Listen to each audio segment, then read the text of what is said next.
जय हिंद दोस्तों, आप सभी का स्वागत है आपका अपने YouTube चैनल अनौखी तक पे। हम पुनः उपस्थित है एक नए वीडियो में। सुबह का ताज़ा खबर है और आप इस न्यूज़ को देखिए। चूँकि पेपर कटिंग लाने का मेरा मतलब यही होता है कि आपको पेपर पढ़ने का ज़रूरत नहीं हो। और कुछ अभ्यर्थी जो बोलते हैं सर कुछ तो हो नहीं रहा है, तो आप बताइए, मैं या आप गए होंगे आंदोलन में तो मैं आपके लिए गया हूँ, फिर भी मुझे कोई अफसोस नहीं है इस बात का कि मैं अपना ईमानदारी दिखाया। लेकिन मेरा ये भी एक फ़र्ज़ है कि जो पेपर में देता है वो उसकी मैं पुष्टि नहीं करता हूँ, लेकिन पेपर में कुछ दिया है तो कुछ ना कुछ बात तो अवश्य होगा। अगर आग लगी है तो धुआं भी निकलेगा, और धुआं जहाँ निकला इसका मतलब आग भी वहीं लगी है। तो इस चीज़ को आप समझिए। खैर नहीं है, आप यहाँ ध्यान दीजिए पेपर में क्या दिया है। पेपर में आप देखिए 1.34 लाख शिक्षकों की सेकेंडरी और +2 में होगी नियुक्ति। आज के पेपर में क्या दिया हुआ है? 1,34,000 शिक्षकों की सेकेंडरी और +2 स्कूलों में होगी बहाली। कहने का मतलब ये हुआ 9वीं से लेके 12वीं तक टोटल कितना बहाली आएगा? 1,34,000। आगे पढ़िए क्या दिया हुआ है। ये हमारे शिक्षा मंत्री साहब हैं, ये माननीय जो शिक्षा मंत्री साहब हैं इनको नमन है। चलिए ठीक है, देखिए क्या दिया है। पटना का संस्करण आज पेपर में दिया हुआ है।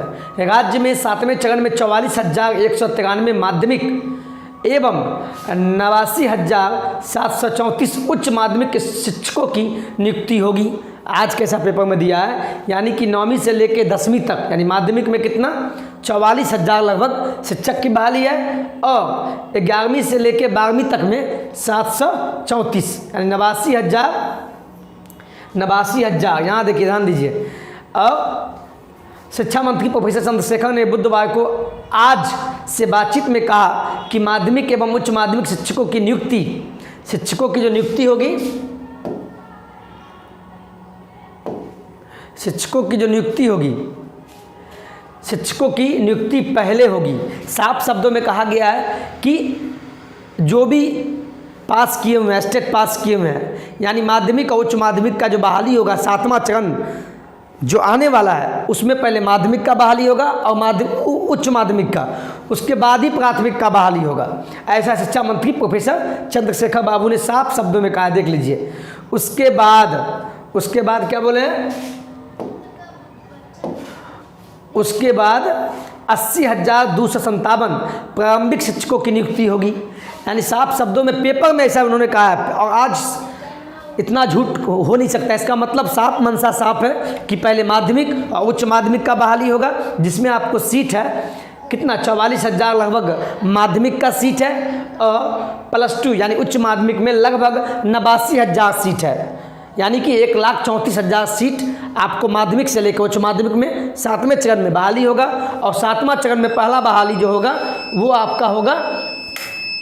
7वां चरण में जो पहला बहाली होगा वो बहाली किसका होगा? वो बहाली आपका होगा माध्यमिक और उच्च माध्यमिक का। उसके बाद 80,000, मैंने क्या बोला? 80,000। लाइन भी कट गया तो मैं, चलिए ठीक है। तो उसके बाद किसका होगा? प्रारंभिक का, और जिसकी सीट कितना है? 80,000। 80,257 सीट। बताइए सीट घट के कितना आ गया?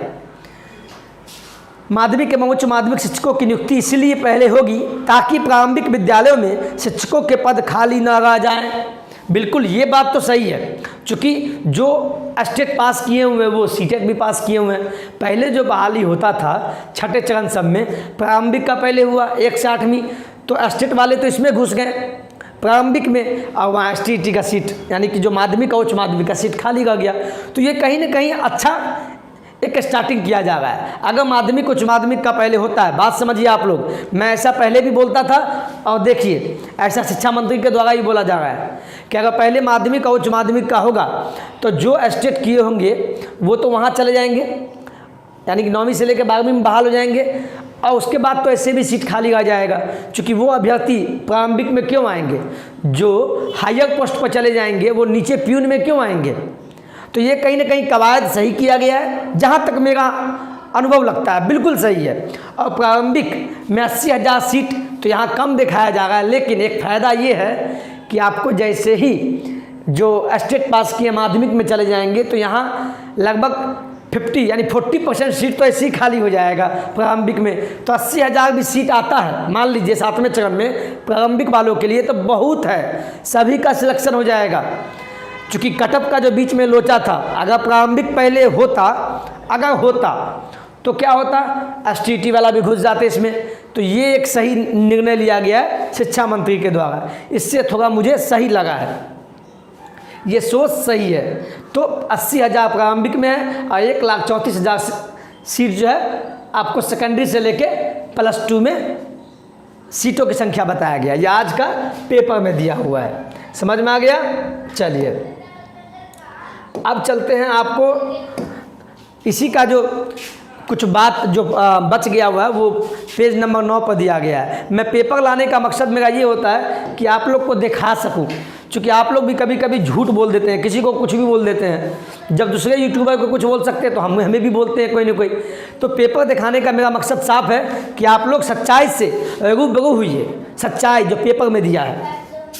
मेरा मकसद ये नहीं कि आपको दिग्भ्रमित करे, ठीक है। देखिए उसी पेपर का कुछ भाग जो बच गया था तो दिया हुआ है, पेपर में पढ़िए क्या दिया हुआ है, आपके स्क्रीन पे होगा, देखिए।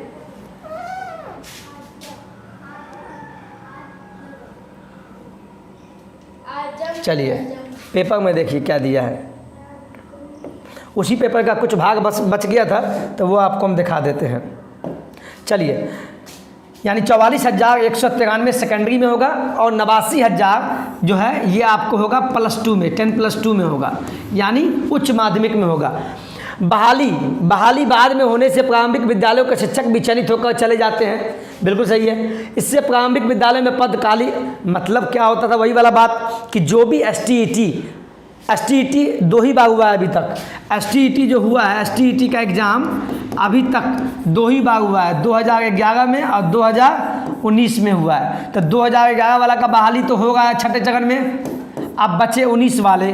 तो 19 वाला तो ऐसे ही लगभग 80,000 लोग पास किए हैं, मेरिट नॉन मेरिट जो भी है 80,000, सभी का सिलेक्शन हो जाएगा, बिल्कुल वाजिब सी बात है।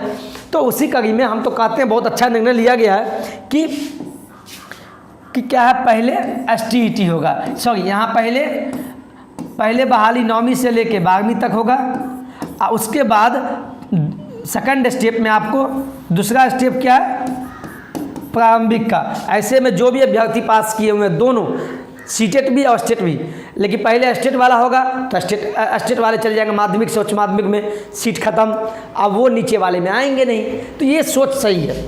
शिक्षा मंत्री प्रोफेसर चंद्रशेखर ने बताया कि शिक्षक नियुक्त नियमावली को पूरी तरह से पारदर्शी बनाया जा रहा है। यानी क्या, नियमावली बन रही है, अभी आप लोगों के सामने आएगा। कुछ अभ्यर्थी कॉल करते हैं कि सर मेरा ये है तो ये डॉक्यूमेंट बनाना है। अभी आप लोग बिंदास रहिए, परेशान मत होइए। क्यों इसीलिए परेशान नहीं होना है, रीज़न ये है कि जब नियमावली बन रहा है नए से संशोधित होकर, तो फिर हम वीडियो लाएंगे इस PDF के माध्यम से। तो आज के पेपर में कोई खास यही बात लिखा हुआ था, इससे संपूर्ण नियुक्ति प्रक्रिया में पूर्ण पारदर्शिता झलकेगी। नियुक्ति प्रक्रिया से जुड़े कोई भी अधिकारी कर्मचारी निरंकुश होकर काम नहीं कर पाएंगे। स्थानांतरण नीति पर भी काम चल रहा है, यानी आपका ट्रांसफ़र भी हो सकता है। एक सवाल के जवाब में शिक्षा मंत्री प्रोफेसर चंद्रशेखर कहते हैं कि प्रधानाध्यापकों के 6,000 पद पर भी नियुक्ति होगी। पुस्तकालय अध्यक्ष के भी 1,893 पद पर। मुख्यमंत्री नीतीश कुमार ने 10 लाख नौकरी एवं 10 लाख रोजगार का वादा किया है। 10 लाख नौकरी में 1/4 का योगदान शिक्षा विभाग का होगा। प्रोफेसर चंद्रशेखर के शिक्षा मंत्री की कुर्सी संभालते हुए 1 माह 12 दिन हो गए। यह पूछे जाने की कैसा लग रहा है के जवाब में वे कहते हैं कि बहुत दूर तक जाना है, वादा कहीं नहीं है। मुख्यमंत्री नीतीश कुमार की शिक्षा और बेरोजगारों के प्रति चिंता की दिशा में सरकार द्वारा कई कदम उठाए जा चुके हैं। यानी यही मामला है, घुमा फिरा के देखें, यानी शिक्षा विभाग में ज़्यादा बहाली आएगा। बहाली कब आएगा ये बस सुनने को मिलता है, या आप भी जानते हैं, लेकिन आप धीरज बना के रखें, अपनी पैसेंस को बना के रखें। ये मेरा एक सलाह है। ये हम इसलिए बोल रहे हैं कि जीवन में एक संघर्ष भी एक समय होता है। ऐसा नहीं है कि आप संघर्ष नहीं कर रहे हैं, बिल्कुल कर रहे हैं, और मैं भी आपके साथ कदम से कदम मिलाए हुए चलता हूँ, या आंदोलन हो या कहीं हो। तो ये आज का न्यूज़ था और उम्मीद है और आशा है कि बहाली जल्द आएगी। ठीक है, चलिए आज के पेपर में जो दिया मैं आपको बताने का प्रयास किया। चलिए आज के वीडियो में इतना ही। जय हिंद, जय भारत।